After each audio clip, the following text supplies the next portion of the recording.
नमस्कार, देश के सबसे बड़े न्यूज नेटवर्क TV9 पर आप देख रहे हैं देश का सबसे बड़ा बुलेटिन न्यूज टॉप 9। आपके साथ मैं हूं करुणा शंकर शर्मा। इसमें हम आपको दिखाते हैं देश दुनिया की सभी बड़ी खबरें। न्यूज टॉप 9 में सबसे पहले बात किसान आंदोलन की। आज किसानों के विरोध प्रदर्शन का 7वां दिन है। कल एक बार फिर से बातचीत होगी।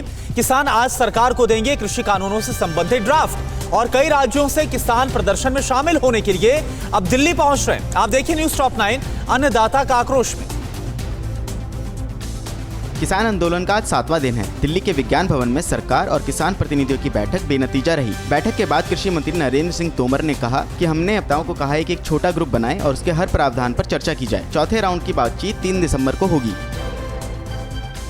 कृषि मंत्री के साथ बैठक के बाद किसान नेता चंदा सिंह ने कहा कि बातचीत के साथ साथ आंदोलन भी जारी रहेगा। चंदा सिंह ने कहा कि हम सरकार से निश्चित रूप से कुछ लेकर रहेंगे। हम ज्यादा बातचीत के लिए दोबारा आएंगे और शांतिपूर्ण समाधान निकालेंगे। कोई कमेटी बनाने के लिए सहमति नहीं है, आंदोलन जारी रहेगा। बीकेयू अध्यक्ष नरेश टिकैत ने कहा है कि हम आज कृषि कानूनों से संबंधित अपना ड्राफ्ट सरकार को देंगे। सरकार ने पंजाब, हरियाणा, यूपी, उत्तराखंड और दिल्ली के किसानों के साथ बातचीत शुरू की है। इसलिए अगली बैठक से पहले सरकार के पास सभी के मुद्दों पर सोचने का वक्त होगा।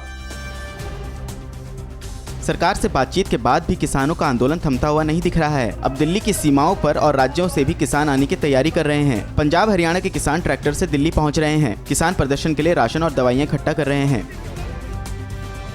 मध्य प्रदेश के ग्वालियर के किसान संगठनों ने किसानों के समर्थन में दिल्ली जाने का फैसला किया है। किसान नेताओं ने कहा, आवश्यक वस्तुओं को साथ लेकर किसान दिल्ली चलें। ये सभी आंदोलन में शामिल होने के लिए आज ग्वालियर से दिल्ली की ओर मार्च करेंगे।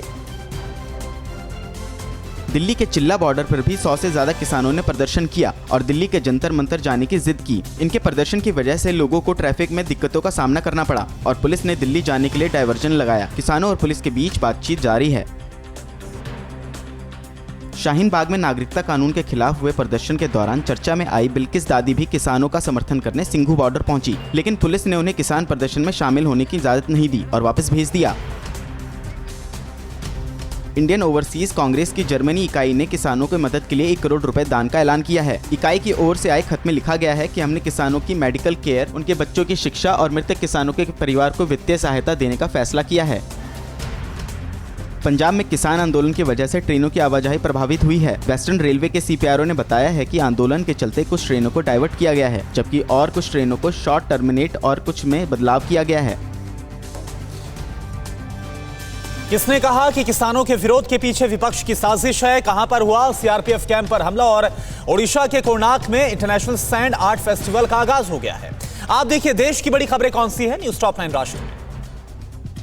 केंद्रीय मंत्री VK सिंह ने कहा है कि किसानों को कृषि कानून से कोई समस्या नहीं है और इस विरोध के पीछे विपक्ष है। विपक्ष के अलावा कमीशन पाने वाले लोग भी इसके पीछे हैं। इसके अलावा उन्होंने पूछा कि आखिर आज तक किसानों के हित में क्या किया गया है।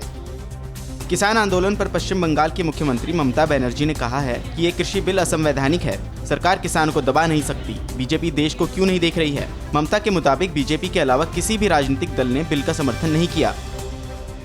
किसान आंदोलन को लेकर जननायक जनता पार्टी के अध्यक्ष अजय चौटाला ने कहा है कि सरकार को जल्द से जल्द किसानों की समस्या का समाधान करना चाहिए। अन्नदाता सड़कों पर परेशान हो रहा है। उन्होंने कहा है कि अगर MSP जारी है तो सरकार को उसे बिल में शामिल करने में क्या समस्या है। जम्मू कश्मीर बारामूला के सोपोर में आतंकियों ने आज CRPF कैंप पर ग्रेनेड फेंककर हमला किया। हमले में किसी के हताहत होने की खबर नहीं है। CRPF की 179 बटालियन कैंप पर ग्रेनेड फेंका जो मेन गेट पर ही फट गया। सुरक्षा बलों ने इलाके में घेराबंदी कर सर्च अभियान चलाया। राजस्थान के झालावाड़ में कार और मिनी ट्रक में जबरदस्त भिड़ंत हो गई। हादसे में कार सवार 3 लोगों की मौके पर मौत हो गई, जबकि 2 लड़कियां घायल हो गई। मृतकों में 2 पुरुष 1 महिला शामिल है। पुलिस ने शवों को पोस्टमार्टम के लिए भेजा और घायलों को अस्पताल में एडमिट कराया। महाराष्ट्र के त्र्यंबकेश्वर में सेल्फी लेने के चक्कर में ट्रैकिंग के लिए गई महिला की पैर फिसलने की वजह से खाई में गिरने से मौत हो गई। महिला के शव को पुलिस ने वन रक्षकों और स्थानीय लोगों की मदद से बाहर निकाला। पुलिस ने केस दर्ज कर मामले की जांच शुरू कर दी है।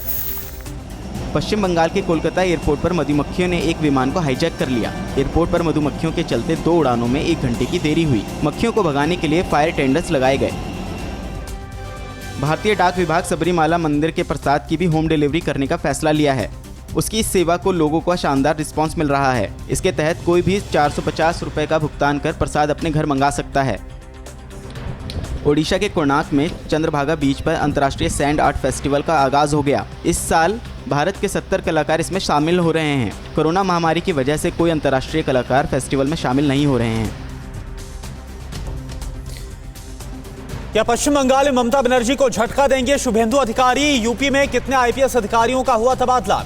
निवार के बाद अब किस तूफान का बड़ा खतरा है? आप देखिए न्यूज़ टॉप 9 देश प्रदेश। टीएमसी से नाराज शुभेंदु अधिकारी से पार्टी के बड़े नेताओं ने मुलाकात की। बैठक के बाद टीएमसी सांसद सौगत राय ने दावा किया कि शुभेंदु अधिकारी बीजेपी में नहीं जा रहे हैं, वो टीएमसी के साथ हैं और ममता बनर्जी को फिर से जिताने के लिए साथ काम करेंगे। पश्चिम बंगाल की मुख्यमंत्री ममता बनर्जी ने फिर पीएम केयर्स फंड पर सवाल उठाए हैं। उन्होंने कहा कि फंड में जो पैसा आया उसका हिसाब नहीं दिया जा रहा है। ममता बनर्जी ने केंद्र पर निशाना साधते हुए कहा कि सरकार हिसाब देने के बजाय भाषण दे रही है। यूपी के सीएम योगी आदित्यनाथ आज बॉम्बे स्टॉक एक्सचेंज में 200 करोड़ रुपए के लखनऊ म्युनिसिपल बॉन्ड लॉन्च करेंगे। इससे पहले मुंबई में योगी आदित्यनाथ और अभिनेता अक्षय कुमार की मुलाकात हुई। दोनों के बीच फिल्म सिटी को लेकर चर्चा हुई। उत्तर प्रदेश की योगी आदित्यनाथ सरकार ने 43 आईपीएस अधिकारियों के तबादले कर दिए। 16 जिलों में नए एसपी की तैनाती की गई है। गाजियाबाद के एसपी ग्रामीण नीरज कुमार जादौन को हापुड़ का नया पुलिस कप्तान बनाया गया है। ग्रेटर हैदराबाद नगर निगम के 150 वार्डों के लिए मंगलवार को हुए चुनाव में ज्यादातर मतदाता नदारद दिखे। 74 लाख में से करीब 35% मतदाताओं ने ही वोट डाला। 4 दिसंबर को ग्रेटर हैदराबाद नगर निगम चुनाव के नतीजे घोषित किए जाएंगे। जम्मू कश्मीर जिला विकास परिषद चुनाव के दूसरे चरण की 43 सीटों पर मंगलवार को 48.62% वोटिंग हुई। 28 नवंबर से शुरू हुई चुनाव प्रक्रिया 19 दिसंबर तक चलेगी। कुल 8 चरणों में वोट डाले जाएंगे, जबकि 22 दिसंबर को वोटों की गिनती की जाएगी। अभिनेत्री उर्मिला मातोंडकर ने शिवसेना का दामन थाम लिया है। उन्होंने महाराष्ट्र के सीएम उद्धव ठाकरे की मौजूदगी में पार्टी की सदस्यता ली। साल 2019 में कांग्रेस के टिकट पर लोकसभा चुनाव लड़ने वाली उर्मिला मातोंडकर ने सिर्फ 5 महीने में कांग्रेस को बाय बोल दिया था। देश में चक्रवाती तूफानों का सिलसिला लगातार जारी है। निवार के बाद एक और चक्रवाती तूफान बुरेवी को लेकर अलर्ट जारी किया गया है। मौसम विभाग ने अगले 12 घंटों के दौरान तूफान बुरेवी के और तेज होने की आशंका जताई है। आज और कल तमिलनाडु, केरल, पुडुचेरी में भारी बारिश हो सकती है। शिरडी के साईं बाबा मंदिर ट्रस्ट ने श्रद्धालुओं से भारतीय परंपरा के मुताबिक कपड़े पहनकर आने की अपील की है। ट्रस्ट ने ऐसे बोर्ड लगवाए हैं जिनमें श्रद्धालुओं से अपील की गई है कि वह भारतीय परंपरा के मुताबिक सभ्य तरीके के कपड़ों में मंदिर आएं। कर्नाटक के बेंगलुरु में आज से कोवैक्सीन का तीसरा फेज शुरू हो रहा है। सांसद और एक्टर सनी देओल को हुआ कोरोना और अमेरिका में कोरोना राहत पैकेज का ऐलान कब? बड़ा सवाल यह है। आप देखिए न्यूज़ टॉप 9 कोरोना का क्या है। आज से बेंगलुरु में भी भारत बायोटेक की कोरोना वैक्सीन कोवैक्सीन के तीसरे चरण का ह्यूमन ट्रायल शुरू होगा। भारत बायोटेक ने कोरोना वैक्सीन बनाने के लिए आईसीएमआर के साथ भागीदारी की है। कोरोना वैक्सीन पर केंद्र सरकार ने बड़ा बयान दिया है। स्वास्थ्य मंत्रालय ने कहा है कि हमने कभी नहीं कहा कि देश के सभी लोगों को कोरोना की वैक्सीन दी जाएगी। आईसीएमआर डायरेक्टर ने कहा है कि कोविड-19 वैक्सीन के टीकाकरण की मुहिम का मकसद वायरल ट्रांसमिशन की चेन को तोड़ना है। देश में पिछले 24 घंटे में कोरोना के 32,407 नए मामले सामने आए, जबकि 431 लोगों की मौत हो गई। देश में फिलहाल कोरोना के 4,28,000 से ज्यादा एक्टिव केस हैं। देश भर में अब तक 1,38,000 से ज्यादा कोरोना मरीज जिंदगी की जंग हार चुके हैं। यूपी सरकार ने निजी अस्पताल और लैबों के लिए कोरोना की नई टेस्टिंग दरें लागू की हैं। यूपी में अब 700 रुपए में RT-PCR कोरोना टेस्ट होगा, जबकि घर से सैंपल कलेक्शन के लिए 900 रुपए का भुगतान करना होगा। दिल्ली में पिछले 24 घंटों में कोरोना के 4,006 नए मामले सामने आए और जबकि 86 मरीजों की मौत हो गई। दिल्ली में पॉजिटिविटी रेट भी 7% से नीचे आ गया। गौरतलब है कि दिल्ली में कोरोना के 31,769 एक्टिव केस हैं, जबकि अब तक 9,260 कोरोना मरीज दम तोड़ चुके हैं। कोरोना टेस्ट की कीमतों पर TV9 भारतवर्ष के सवाल पर स्वास्थ्य सचिव ने कहा कि देश में 1100 इकाइयां RT-PCR किट बना रही हैं। हम राज्यों को कोरोना टेस्ट की कीमतों पर मंथन करने को कह चुके हैं। भारत में कोरोना मामलों को लेकर एक अच्छी खबर है। महाराष्ट्र, पश्चिम बंगाल, कर्नाटक, केरल और आंध्र प्रदेश में कोरोना के एक्टिव केस कम हुए हैं। केंद्र सरकार ने कहा कि 5 राज्यों में कोरोना के एक्टिव मामले कम हो रहे हैं। हम लगातार निगरानी बनाए हुए हैं। बॉलीवुड अभिनेता और पंजाब के गुरदासपुर से बीजेपी सांसद सनी देओल कोरोना संक्रमित हो गए हैं। उनकी कोरोना रिपोर्ट पॉजिटिव आई है। ये जानकारी हिमाचल प्रदेश के स्वास्थ्य सचिव ने दी। सनी देओल निजी दौरे पर हिमाचल प्रदेश आए हुए हैं। अमेरिका के नवनिर्वाचित राष्ट्रपति जो बाइडेन ने कहा है कि उनकी टीम कोरोना राहत पैकेज तैयार कर रही है। बाइडेन ने कहा कि कार्यभार संभालते ही वह कोरोना राहत पैकेज का ऐलान करेंगे। ठंड से परेशान चीनी सैनिक, भारतीय जवान डटे हुए हैं। ब्रह्मोस का anti ship version INS Ranvijay से हुआ सफलतापूर्वक लॉन्च और कहां पर पाकिस्तान की फायरिंग में बीएसएफ के एएसआई शहीद हो गए। आप देखिए न्यूज टॉप 9, चीन पाकिस्तान साजिश में। पूर्वी लद्दाख में एलएसी पर कड़ाके की ठंड पड़ रही है। कड़ाके की ठंड में यहाँ चीन के सैनिकों के लिए टिके रहना मुश्किल हो रहा है। पीएलए के सैनिकों की कमजोरी को देखते हुए चीन रोज फॉरवर्ड पोस्ट पर अपने सैनिक बदल रहा है। हालांकि भारतीय जवान यहाँ लंबे अरसे से तैनात हैं।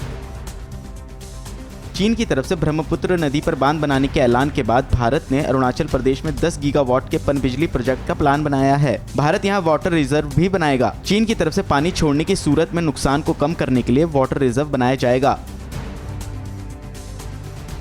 नगरोटा में हुए आतंकी हमले का सुराग तलाशने के लिए बीएसएफ की टीम पाकिस्तान के इलाके में घुसी थी। सूत्रों के मुताबिक पाकिस्तान के इलाके में घुसकर बीएसएफ की सर्च टीम ने घुसपैठ के लिए इस्तेमाल की गई सुरंग का पता लगाया था।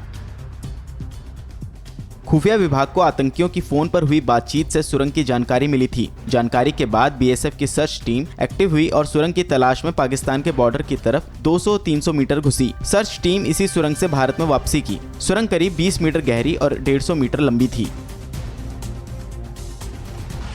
भारत ने ब्रह्मोस सुपरसोनिक क्रूज मिसाइल का एक और कामयाब परीक्षण किया है। ब्रह्मोस के एंटी शिप वर्जन को आईएनएस रणविजय से लॉन्च किया गया। मिसाइल ने सटीक तरीके से अपने टारगेट को निशाना बनाया। सेना के तीनों अंगों की तरफ से ब्रह्मोस का परीक्षण किया जा रहा है। चीन का अंतरिक्ष यान चांग E5 सफलतापूर्वक चांद की सतह पर लैंड कर गया है। इस मिशन को चीन के सबसे शक्तिशाली रॉकेट लॉन्ग मार्च 5 के जरिए 24 नवंबर को लॉन्च किया गया था। चीन का ये अंतरिक्ष यान चांद की मिट्टी लेकर धरती पर वापस लौटेगा। इस्लामाबाद हाई कोर्ट ने कहा है कि पाकिस्तान की जेल में बंद भारतीय नागरिक कुलभूषण जाधव मामले में इंटरनेशनल कोर्ट ऑफ जस्टिस का फैसले को लागू किया जाएगा। इस्लामाबाद हाई कोर्ट ने कुलभूषण जाधव के लिए वकील नियुक्ति करने की समय सीमा 14 जनवरी तक बढ़ा दी है।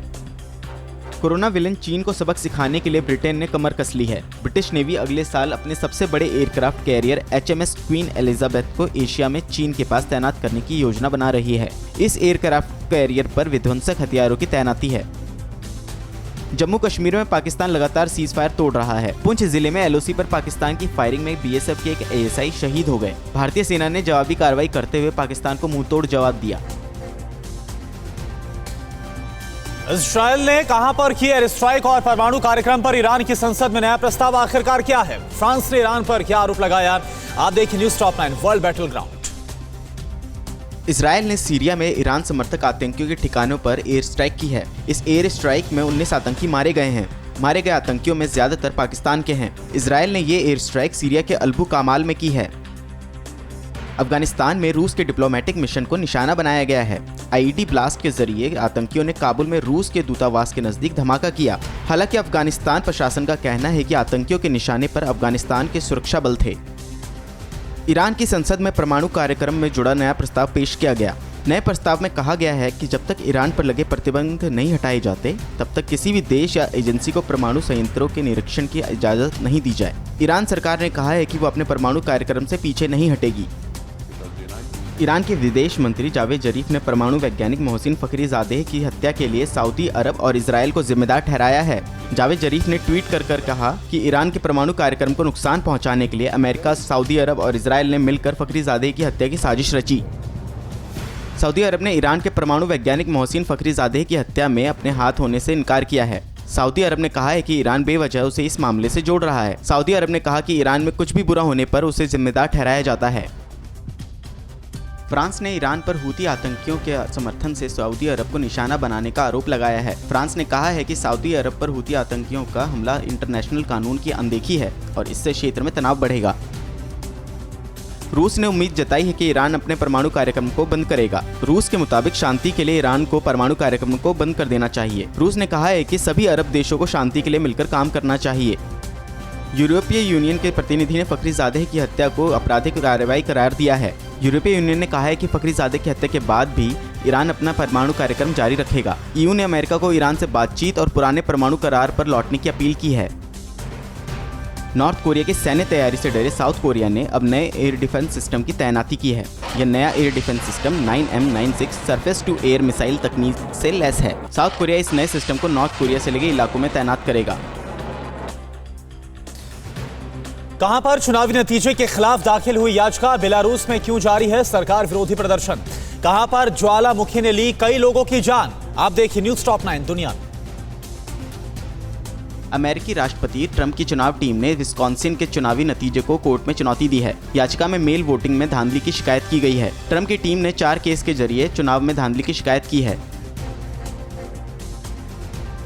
एक नई रिपोर्ट के मुताबिक जर्मनी, फ्रांस और ब्रिटेन ने अक्टूबर के महीने में ईरान पर बैन लगाने के अमेरिकी राष्ट्रपति डोनाल्ड ट्रंप के प्रस्ताव का विरोध किया था। इन देशों का कहना था कि ईरान पर और बैन लगाने से मानवीय संकट खड़ा हो जाएगा। ट्रंप प्रशासन ने पिछले दिनों ईरान के बैंकों समेत कई संगठनों पर बैन लगाया है।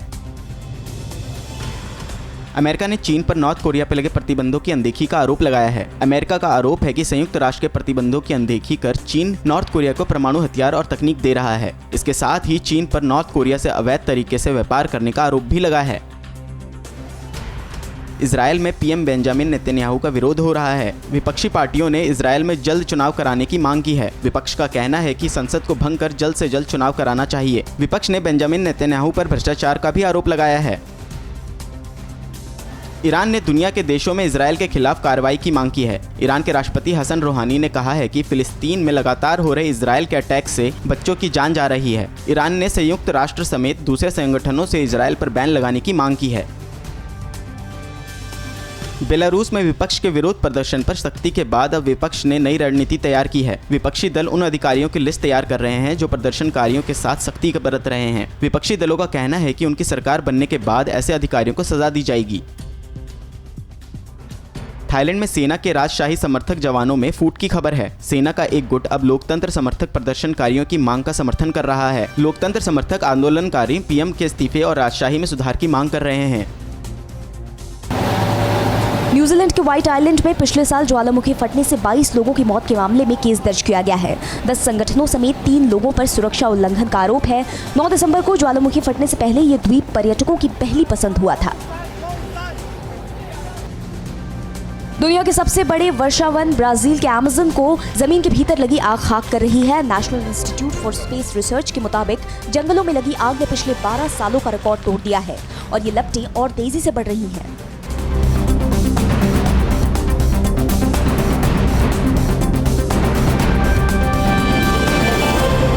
अड़ी सोमवार से शुक्रवार शाम 6 बजे सिर्फ TV9 भारतवर्ष पर।